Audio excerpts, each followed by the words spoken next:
Join the private sector energy efficiency movement led by the National Business Initiative by plugging into energy efficiency and stem the tide of rising energy costs.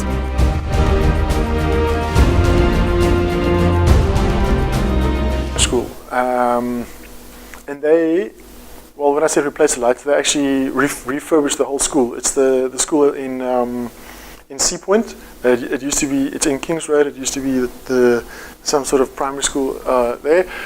And the electrical installation company spec'd 36 watt single tube fluorescent fittings in all the classrooms. So we stepped in and said, listen guys, we're actually going to spend the money now. Let's consider this. We have the capital, we're spending anyways. Let's make sure we get this most efficient technology in there. And then they asked us, okay, great, how do we motivate this? So this is the scenario we went through. We said the tube lights that we advised to replace were 50 watt LED tubes at 220 Rand each. And the projected annual energy consumed by the fluorescent tubes were 132 lights times 36 watts times 10 hours per day, 5 days a week, 40 weeks, because it's school and you work 40 weeks per year, and you'll see that ends up at 9,500 kilowatt hours per annum.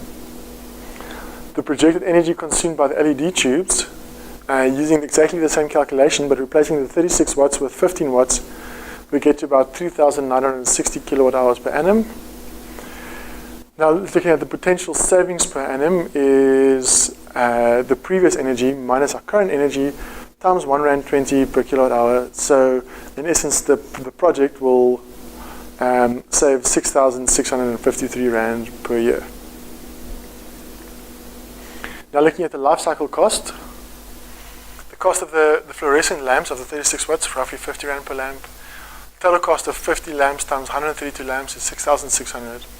And the energy cost over a 5-year period is 9,504 kilowatt hours times 1 Rand 20. This excludes Eskom increases and inflation and that types of stuff. Times 5 years gives us roughly 57,000 Rand per year. Plus the installation cost of about 6,600 Rand ends up at 64,000 Rand per year. Now for the LED tubes, you said the cost of the lamp is 220 Rand per lamp. Total cost is 220 times 132 lamps is 29,000 Rand. So the capital cost is significantly more. There's a big difference obviously between paying 6,600 Rand for your lamps and paying 30,000 Rand for your lamps.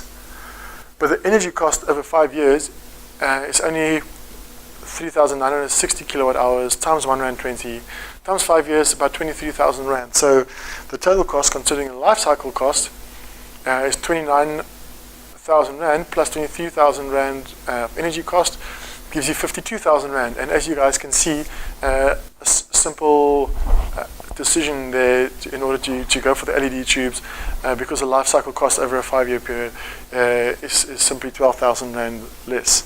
So that means that the LEDs are cheaper, and this excludes Eskom increases, which will result in higher energy costs, which will then even skew the results in the favor of the LEDs. So typically you'll see that this will probably be the LEDs will probably be even more than 10 to 20% cheaper than the normal fluorescent tubes. It's not a great payback. Yeah, but ignoring the future increase. Yeah, but the thing is, they were spending the capital anyways, right? So they had to put down a certain amount of cash for the lights.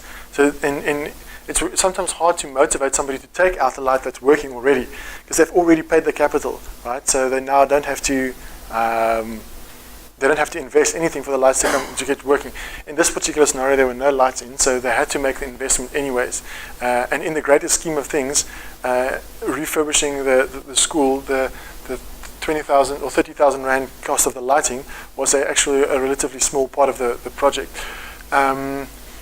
What we didn't do is we didn't calculate the payback periods here, which you could do, but the payback periods don't really make sense because there are no current lights installed. So there's no current energy consumption. You could calculate a theoretic payback period, which would quantify how much these lights would have used if you would have installed them. So in that sense, that's the reason why we moved away from simply doing the payback period and looking at the life cycle cost. because there were no lights in that particular scenario at all.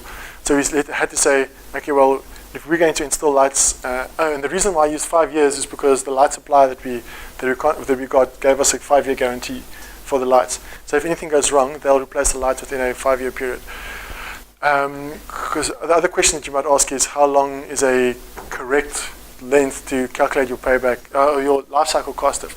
And in that case, I just want to say, you simply have to choose something that makes sense for your scenario. If your LED tubes are guaranteed for 3 years, then 3 years might be a good length of time to calculate your life cycle costing is. Or you might calculate your life cycle costing as 1 year, which will just give you an idea of the energy cost over a year plus the capital cost. So, but making a smart choice in terms of the life of the lights that you're implementing.